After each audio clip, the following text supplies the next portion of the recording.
복이 가득하기를 주의 이름으로 축복합니다.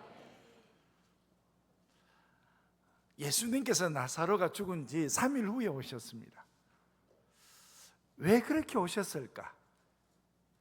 그리고 마르다의 신앙의 고백, 마리아의 신앙의 고백이 우리의 신앙의 고백과 같은데 왜 무엇이 달랐을까? 요한복음 11장 24절에 보면 이 마르다의 신앙의 고백이 뭡니까?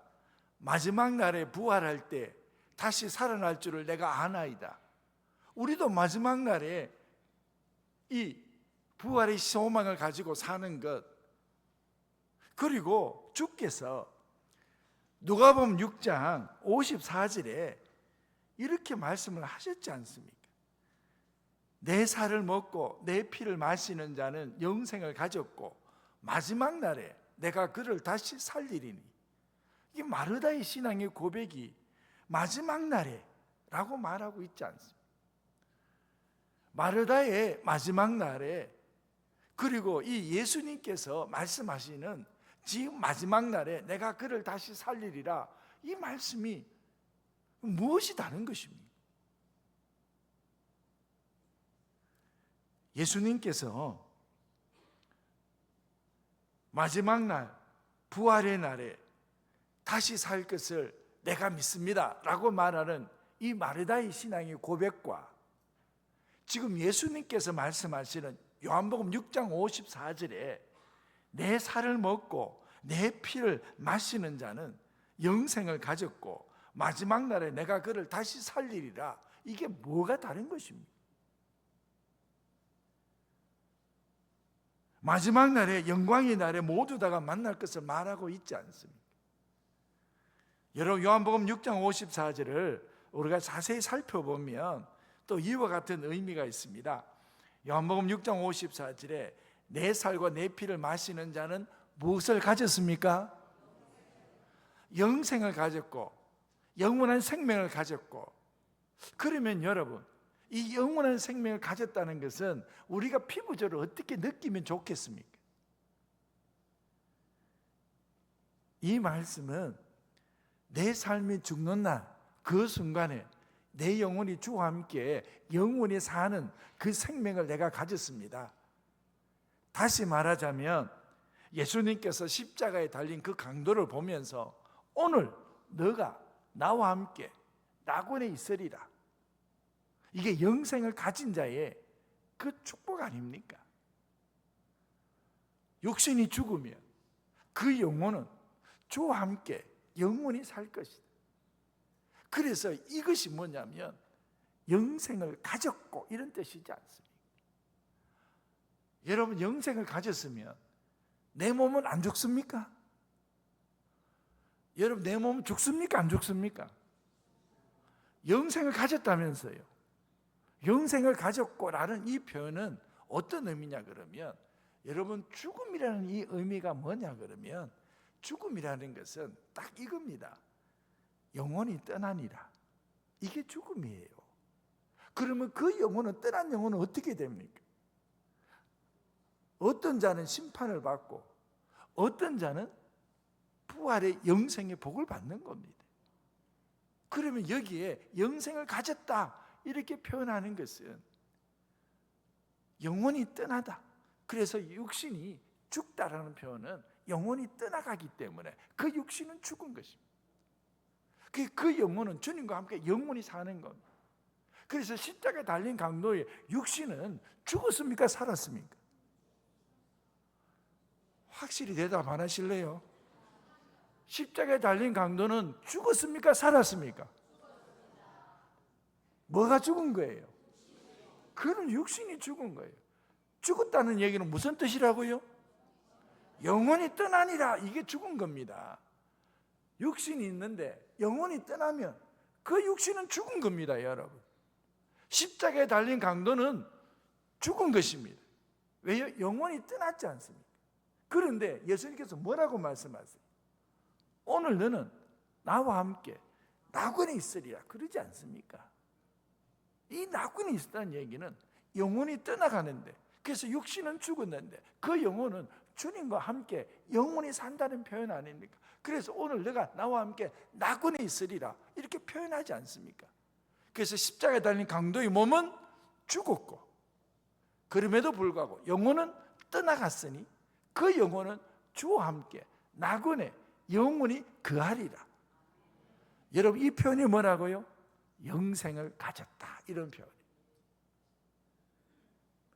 그리고 영생을 가졌는데 마지막 날에 내가 그를 다시 살리리라. 이 마지막 날이라는 것은 어떤 의미인 줄 아세요? 이 마지막 날은요 구약의 주의 날과 같은 의미를 가지고 있습니다. 이 마지막 날은 우리 주님이 다시 이 땅에 재림하셨어.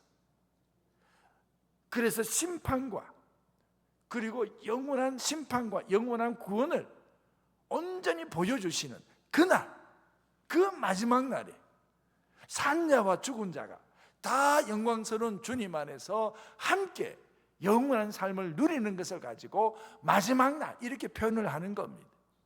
여러분 마지막 날에 그래서 주님이 다시 이 땅에 오시는 날 그때 이미 죽은 자나 그리고 그때에 살아있는 자나 모두 다가 다시 하나님의 영원한 것을 누리는 것 이걸 가지고 마지막 날에 내가 그를 다시 살리라. 이 마지막 날은 우리 주님이 이 땅 가운데 다시 오신 재림하셔서 심판과 영원한 구원을 확정하는 그날입니다.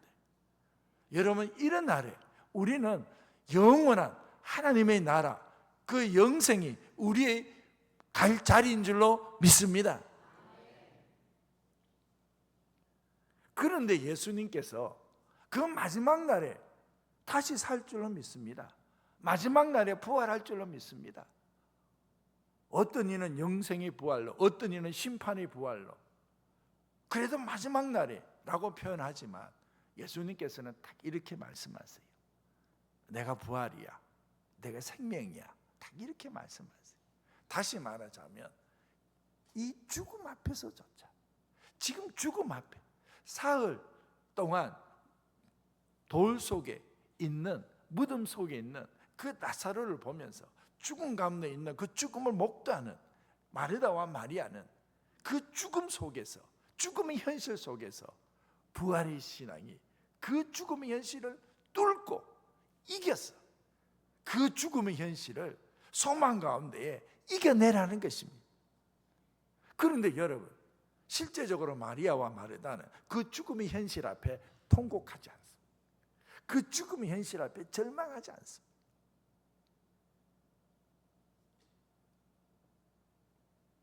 그 죽음의 현실 앞에 이 마리아와 마르다가 하는 이야기가 뭐냐 그러면 주님이 이 나사로가 죽기 직전에 있을 때에 그때 주님이 계셨더라고요. 내 오라비가 죽지 아니하였겠나. 여러분 요한복음 11장 21절 우리 한번 읽어보도록 하겠습니다.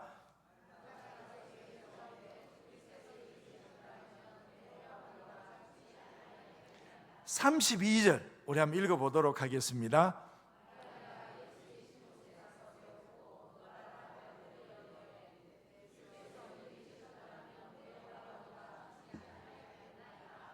예. 주께서 여기 계셨더라면 내 오라비가 죽지 아니하였겠나. 여러분 지금 우리들은 언제나 내가 원하는 시간이 있어요. 내가 바라는 시간이 있어요. 믿음이 있는 마르다와 마리아에게도 자신이 원하는 시간, 자신이 바라는 시간, 자신이 원하는 시간, 바라는 시간이 어디입니까? 나사로가 살아있을 때, 그때 주님이 계셨더라. 살아있을 때에 주님이 계셨더라면 이게 바로 마리아와 마르다가 원하는 시간이었어요. 주님이 계셔주시면 좋았을 그 원하고 바랬던 시간이었어요. 그래서 요한복음 11장 3절에 보면 사람을 보내어서 예수님에게 간청하지 않습니까? 요한복음 11장 3절에 보면 주여 보시옵소서 사랑하시는 자가 병들었나이다. 그러니까 주님이 사랑하시는 자 나사로가 지금 병들어서 죽을 지경입니다. 주님이 이때 오시기를 바랍니다. 이렇게 간청을 했는데 주님이 안 오셨어요. 그리고 주님이 이제 나사로가 죽은 사흘 후에 오신 거. 결국 주님이 오시지 않아서 나사로가 죽었다. 장례는 끝났고 무덤은 닫혔고 희망은 보이지 않았고 이제 끝났다는 겁니다. 근데 바로 그때 주님이 오신 것입니다. 여러분, 늘 우리가 원하는 시간이 있어요. 내가 바라는 시간이 있어요. 그게 주님이 오셨으면 라고 말하는 시간이 있어요. 여러분, 이것은요 우리들의 시간표입니다. 하나님의 시간표가 있다는 겁니다. 하나님의 시간표는 언제입니까? 죽은 후 사흘 후에. 이게 하나님의 시간표예요. 저희들이 인생이 살다 보면 우리들이 가지고 있는 시간표가 있어요. 정말 기도할 때 그 기도 가운데 해결이 됐으면, 그럼에도 불구하고 기도해도 금방 풀리지 않는 문제, 우리도 해결하지 못하는 문제들. 그런데 여러분, 그래도 우리가 하나님의 시간표가 있는 줄로 믿습니다.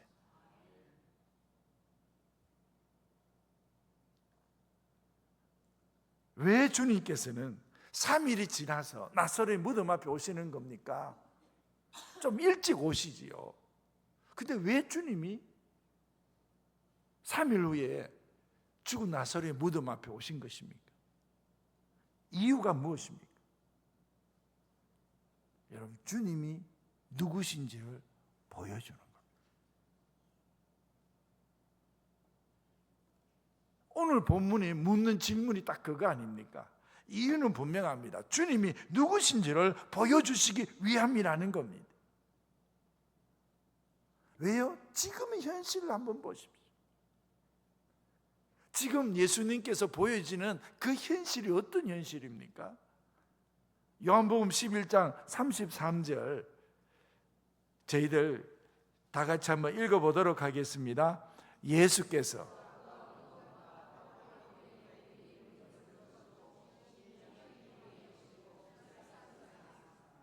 그리고 35절을 보면 이렇게 나옵니다. 예수께서 눈물을 흘리시더라. 여러분, 이거 읽으면 좀 이상하지 않습니까? 왜냐 그러면 나사로를 살리시고 예수 그리스도가 누구신지를 보여주고 그 나사로의 죽음을 통해서 너희들이 믿으면 하나님의 영광을 보게 될 것이라고 이미 예수님께서 아시지 않습니까? 그런데 왜 예수님께서 그 나사로의 죽음 앞에 그리고 슬피 우는 자들 그들을 보시면서 비통히 여기시고 예수님이 우시는 겁니다. 여러분, 예수님의 눈물이 이해가 돼요, 안 돼요?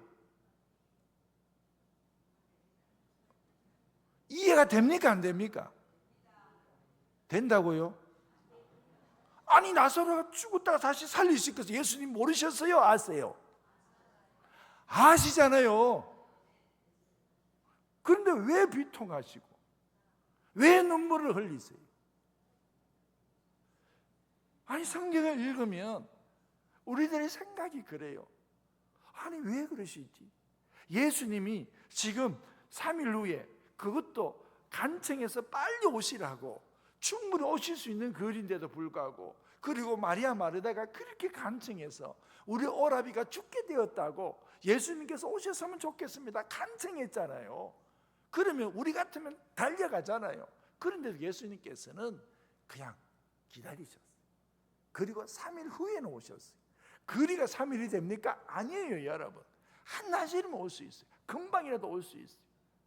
그리고 3일 후에 오셔갖고 그 나사로의 죽음 앞에 슬피 우는 사람들, 그 유대인들을 보시고 또 예수님께서 그 장면을 보셔서 비통해 하셨어요. 그리고 또 35절에 보니까 예수께서 눈물을 흘리셨어요. 아니, 예수님께서 일부러 늦게 오시고, 그리고 하나님의 영광을 드러내시기 위해서 그 3일 후에 오시고, 그리고 그 무덤 앞에서 나사로를 살리시는 것이 예수님께서 다 아시고 계셨어요. 그런데 뭐가 비통합니까? 왜 눈물을 흘립니까? 이상하지 않으세요? 내만 이상합니다. 했던지. 아니, 저는 성경을 읽을 때 그런 생각이 들었어요. 아니, 예수님께 다 아시면서 왜 그러시지? 근데 여러분, 예수님께서는요, 유대인들이 눈물을 흘리고 그리고 사람들이 슬퍼하는 그 장면을 비통히 여기셨어요. 그리고 슬퍼서 예수님 눈물을 흘리셨어요. 왜 그런 줄 아세요? 그게 바로 죽음이 가져다 주는 현장이잖아요. 죄가 가져다 주는 현장이잖아요. 나사로뿐만 아니라 모든 사람들이 다 맞닥뜨려야 될 현장이잖아요. 예수님께서 결과를 모르셔서 우신 것입니까? 능력이 없어서 우신 것입니까? 눈물을 흘리시니라, 이 표현은 그 사람의 그 슬픈 심정을 공감하시는 뜻이잖아요. 그래서 33절에 비통히 여기신다는 것은 이 단순한 슬픔이 아니잖아요. 마음 깊은 곳에서 무엇인가 격동이 막 일어난다는 겁니다. 여러분, 주님은요, 이 죽음의 현실을 본 것입니다. 죄로 인해서 무너진 인간의 비참한 현실을 보신 것입니다. 누구나가 다 이 죽음 앞에서 비통해하고 슬퍼하고 애타하는, 그렇게밖에 할 수 없는 이 죄가 가져다 주는 그 현실을 지금 보고 있지 않습니까? 그 죄가 가져다 주는 그 비통함과 죄가 가져다 주는 그 죽음의 현실 앞에서 사람들은 다 눈물을 흘리고, 그리고 그 현실을 바라보면서 주님도 비통해 하시고, 그리고 애통해 하시고, 그 현실이 눈물이 나는 것입니다. 로마서 6장 23절이 뭡니까? 죄의 삭은 사망이라고 말씀하고 있지 않습니까?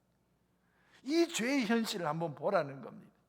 그래서 본문 43절에 우리 주님이 딱 이렇게 얘기하시잖아요. 어떻게 하신다고요? 나사로야, 나오너라, 이렇게 말씀하시잖아요. 예수님께서 나사로를 살리신 것은 단순히 한 가정의 슬픔을 해결해 주시기 위해서 그래서 오신 게 아니지 않습니까? 죄가 어떻게 한 가정에만 있겠어요? 죄가 어떻게 마리아 마르다의 그 가정 속에만 있겠어요? 그 죽음이 어떻게 그 가정 속에만 있겠어요? 아니에요, 여러분.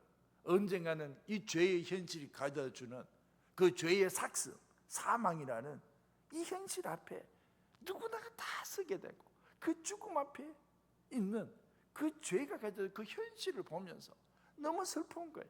너무 애통하신 거예요. 그러니 우리 주님은 마르다와 마리아의 눈물을 아셨어요. 그들이 슬픔 외면하지 않으셨어요. 그럼에도 불구하고 우리 주님께서는 예수님이 누구신지를, 내가 누군지를 보여주시는 겁니다. 그래서 3일 후에 오시는 겁니다. 그래서 요한복음 11장 25절에 우리 주님이 딱 선언하셨잖아요. 예수께서 이르시되 나는 부활이요 생명이다. 이거 딱 이거 선언하시기 위해서 내가 너에게 생명을 주겠다 이렇게 말씀하지 않으셨어요. 내가 생명이야, 딱 이렇게 말씀. 내가 너에게 부활을 주겠다 이렇게 말씀하지 않으셨어요. 내가 부활이다 이렇게 말씀하셨어요. 내가 누군지를 말씀하셨어요. 내가 누군지를 알게 하기 위해서 예수님께서는 그 나사로의 그 죽음의 소식을 듣고서도 3일 후에나 오신 겁니다. 그래서 이것을 너가 믿느냐?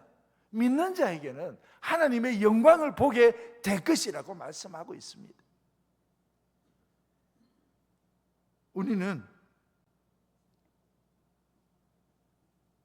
생명은 예수님이 손안에 달린 어떤 도구가 아닙니다. 예수님 자신이 부활이고 예수님 자신이 생명입니다. 여기에 생명이라는 것은 조에라는 표현이잖아요. 헬라어로. 이게요, 비오스라는 이 단어와 달라요. 생명이라는 단어가 두 가지인데 비오스는요, 육체적 생명을 이야기해요. 그냥 육신으로 숨을 쉬는 걸 얘기해요. 이게 비오스예요. 여기 지금 내가 생명이다라고 말하는 것은 조에라는 표현이에요. 이 조에라는 표현은 육신이 호흡하는 그 생명이 아니라는 거예요. 이 조에라는 것은 하나님께로부터 오는 참 생명, 영원한 생명, 육신의 생명과 질적으로 다른 생명을 말하는 것입니다. 그게 조에라는 표현이에요. 이게 생명이라는 표현이에요. 주님이 무덤 앞에서 나사로를 살리신 사건은 단순히 한번 죽었다가 다시 살아난 기적의 사건이 아니라 바로 예수님께서 생명의 주인이시라는 것입니다. 그래서 이 예수님이 누구신지를 보여주시는 것입니다. 여러분, 우리는 죽음보다도 더 큰 문제가 우리에게 있어요. 죽음보다도 더 큰 문제가 무엇인 줄 아세요? 그것은 예수님이 누구신지를 놓치는 겁니다. 예수님이 누구신지를 놓치는 것이라면 죽음보다 더 큰 문제가 있는 겁니다. 근데 예수님이 누구신지를 아는 자는 이 죽음의 문제 앞에서 소망을 가지고 생명, 영생을 얻었고 이 믿음 가지고 이 죽음을 뚫고 살아간다는 겁니다. 마르다와 마리아는 죽은 오라비 때문에 울고 있었습니다. 예수님께서는 그 죽음의 현장에서 단지 나사로만, 죽음만 보지 않게 하시고 나를 바라는 겁니다. 내가 부활이야. 내가 생명이야. 나를 믿는 자는 죽어도 살겠고 살아서 나를 믿는 자는 영원히 죽지 아니하리라. 이 말씀을 온전히 선포하기 위해서 우리 주님은 사흘 후에 그 나사렛 무덤 앞에 서신 것입니다. 여러분, 죽음이 우리 앞에 현실입니까? 그렇지 않으면 그 죽음의 현실 속에서 생명이신 예수 그리스도, 부활하신 예수 그리스도, 그 예수 그리스도가 나의 현실입니까? 우리 주님이 나의 현실이 될 수 있기를 주의 이름으로 축복합니다. 여기서 중요한 것은 죽은 자는 자기 힘으로 무덤에서 나올 수 없다는 것입니다. 나사로가 스스로 나온 것이 아니라는 사실, 나사로가 스스로 살아서 나온 것이 아니라는 사실이 무엇 때문입니까? 나사로는 죽었습니다. 스스로 걸어 나올 수 없습니다. 스스로 반응할 수 없습니다. 스스로 돌문을 열 수 없습니다. 죽은 자는 자기 힘으로 아무것도 할 수 없습니다. 그런데 여러분, 주님이 먼저 부르시잖아요. 주님이 먼저 말씀하시잖아요. 나사로야 나오너라. 여러분, 우리가 돌문을 열고 생명을 얻고 우리가 주님 앞에서 나오는 것은요, 우리 힘 스스로가 아니에요. 여러분, 우리가 살아나는 길은 예수 그리스도의 음성이 들릴 때에 살아나는 줄로 믿습니다. 여러분, 예수님의 음성을 듣는 것이 먼저라는 겁니다. 주님이 말씀하시는 것이 먼저라는 겁니다. 주님이 먼저 부르셨어요. 나사로야 나오너라. 여러분, 예수님께서 이 세상을 창조하셨을 때에 말씀이 먼저잖아요. 말씀이 먼저 빛이 있으라 이렇게 하니까 빛이 있었듯이, 지금 예수님께서 이렇게 말씀하시잖아요. 내가 부활이다, 내가 생명이다, 나사로야 나오너라. 주님이 먼저 말씀하시잖아요. 여러분, 주님이 먼저 말씀하시고 주의 음성이 들릴 때에 우리는 살아나는 줄로 믿습니다. 인간 스스로의 힘이 아니라 주님의 음성이 먼저라는 겁니다. 주님의 말씀이 먼저라는 겁니다. 사람들은 늘 우리가 이와 같지 않습니까? 39절, 40절을 우리가 다 같이 한번 읽어보도록 하겠습니다. 39절, 예수께서 이르시되,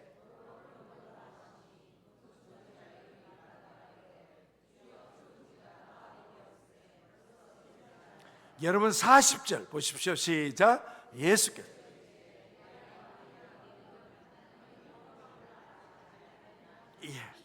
39절이 뭡니까? 39절은 이게 현실입니다. 벌써 냄새가 납니다. 이게 현실의 언어고 절망의 언어지 않습니까? 근데 예수님께서 어떻게 말씀하십니까? 이제 늦었어요. 이제 불가능합니다. 이제는 죽음 앞에 희망 없습니다. 생명의 주님의 말씀이 들리지 않습니까? 우리 주님의 말씀이 무엇입니까? 우리 주님의 말씀은 이겁니다. 나사로야, 나오너라. 여러분, 주님이 부르시면 반드시 살아납니다. 우리 주님의 음성 헛되지 않습니다. 여러분, 인간이 스스로 움직이는 것이 아니라 주님이 먼저 말씀하시는 거예요. 나사로야, 나오너라. 44절 우리 한번 보도록 하겠습니다. 44절 하면 있습니다.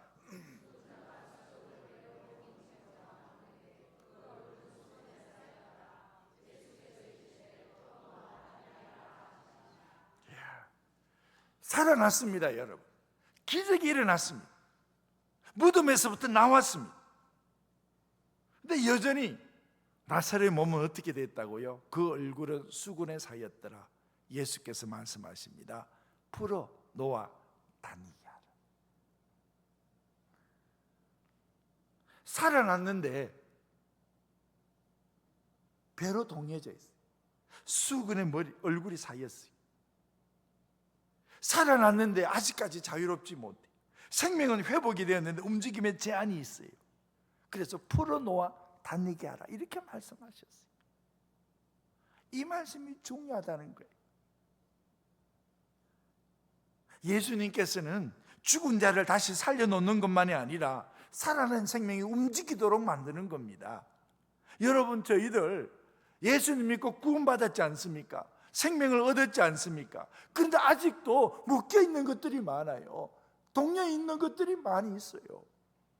죄의 습관에 모여있고, 과거의 실패에 모여있고, 자기 정죄에 묶여있고, 그래서 때로는요 죽음의 두려움 앞에 묶여있지 않습니까? 우리가 영생을 얻었는데도 말입니다, 묶여있는 것처럼. 그런데 예수님께서 이렇게 말씀하세요. 나오느라, 나왔어. 그런데 얼굴에는 수군이 동여 매여져 있어요. 그때 예수님께서 풀어 놓아 다니게 하라, 그렇게 말씀하셨어요. 여러분, 우리는 죄의 두려움 앞에 묶여 있는 것이 아니라 영생을 얻었고, 그래서 여러분, 주님의 생명, 주님이 부활이시고, 그래서 우리도 그 죽음의 두려움에 묶여져 있지 아니하고 그 부활의 신앙 가지고 오늘도 죽음 앞에서 살아 움직여 역사하고 소망 가지는 하나님의 백성들 될 수 있기를 축복합니다. 은혜는 받았는데 걷지도 못하고, 말씀은 들었는데 전진을 못합니다. 주님은 살리셨는데 아직 자유함이 없어요. 주님이 말씀하시지 않습니까? 풀어놓아 다니게 하라. 여러분, 주님의 생명이 지금 우리 가운데 있는 줄로 믿습니다. 그래서 우리 신앙 속에 부활의 신앙이 살아 움직이도록, 그래서 지금 내 삶의 부활의 신앙으로 그 죽음의 현실을 이겨내라는 것입니다. 제가 이제 말씀을 맺습니다. 우리는 많은 죽음의 현실을 맞닥뜨립니다. 그런 죽음을 볼 때마다 예수님께서는 지금 나사로처럼 그 무덤 속에서 막 불러내시면 좋았을 것을, 근데 그렇게 하지 아니하고 주님 자체가 부활이시고 주님 자체가 생명이시기 때문에, 부활과 함께한 생명, 부활과 함께한 삶이기 때문에, 여러분, 우리가 나사로의 무덤 앞에서 부활의 신앙이 살아서 움직일 수 있기를 축복합니다. 지금 살아서 움직이라는 것. 지금. 그래서 유대인들이 우는 눈물, 마리아와 마르다의 그 슬픈 눈물 속에서 그 장면을 보시고 주님이 비통해 하시고, 그리고 눈물을 흘리시면서 그 죄가 가져다 주는 그 죽음의 현실 속에서 생명이신, 그리고 부활이신 그 주님을 보라는 겁니다. 여러분, 우리가 눈을 들어서 지금도 살아 역사하시는 부활이신 주님, 생명이신 주님을 만날 수 있기를 축복합니다. 기도하겠습니다. 하나님 아버지, 저희들 이 세상 가운데 죽음 앞에서, 죽음의 현실 속에서 생명이신 주, 부활의 주를 찬송하며 살아가게 하여 주시옵소서. 예수님의 이름으로 기도합나이다. 아멘. 우리